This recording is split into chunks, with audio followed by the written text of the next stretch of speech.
For more than 2 years, the United States invested enormous resources into developing a revolutionary bomber known as the B-29 Superfortress. When production was finally complete, it would become one of the most powerful weapons ever added to America's military arsenal during World War II.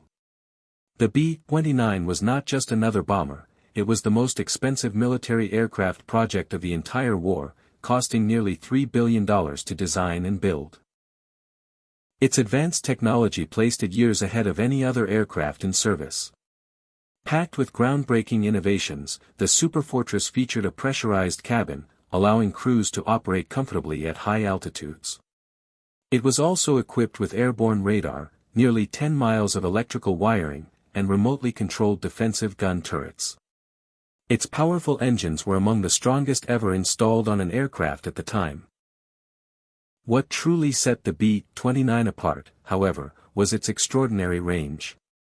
It could fly farther, climb higher, and carry heavier bomb loads faster than any bomber ever built.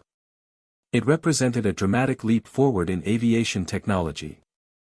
Despite its impressive capabilities, developing the aircraft proved far more difficult than expected.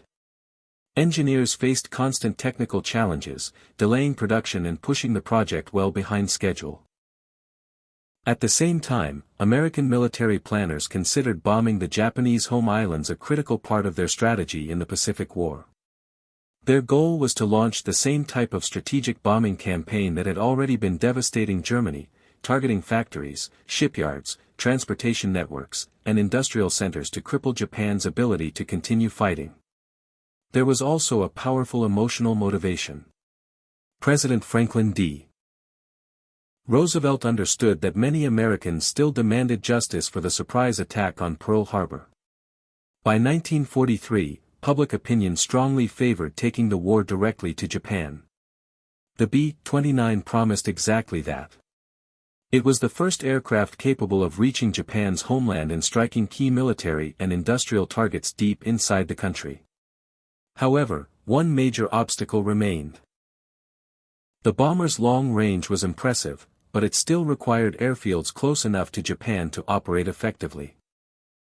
Although U.S. Marines were steadily advancing across the Pacific, securing islands suitable for B-29 operations would take time.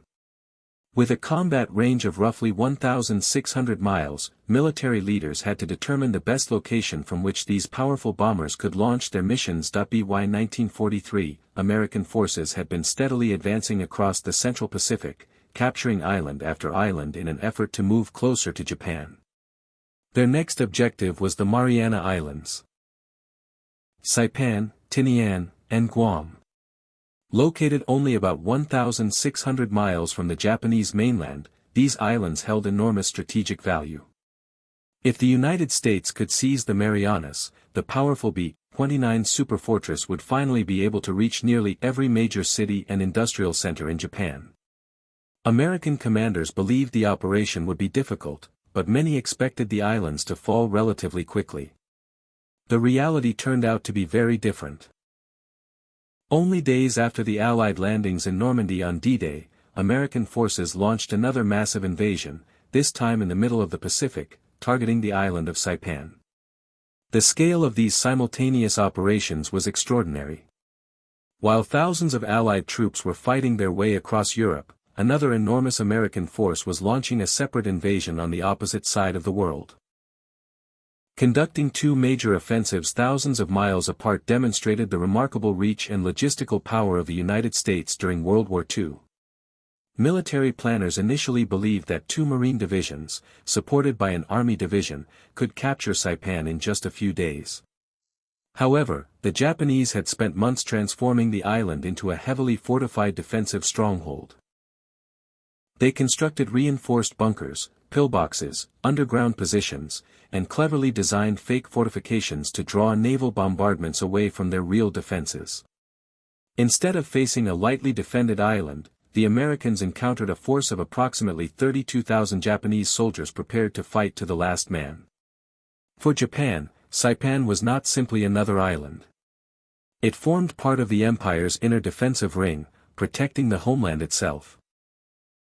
Losing Saipan would place Tokyo within striking distance of American bombers, threatening not only military targets but also the imperial capital where the emperor resided. As a result, Japanese commanders were determined to defend the island at any cost. When American troops landed, they immediately met fierce resistance. Within just a few hours, an entire division had come ashore, and nearly 8,000 Marines participated in the initial assault. The cost was staggering. More than 2,000 Marines became casualties during the opening stages of the battle, far exceeding what many commanders had anticipated.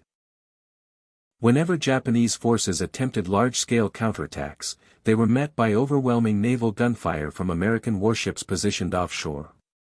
The intense bombardments repeatedly shattered these assaults before they could gain momentum.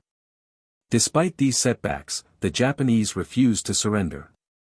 Instead, many retreated into the rugged hills and extensive cave systems in the island's interior. Thousands of Japanese civilians who lived on Saipan also fled alongside the military. This forced American Marines and Army soldiers into a long and exhausting campaign, clearing caves and hidden defensive positions one by one, a slow and dangerous process that turned every hillside into a deadly battlefield.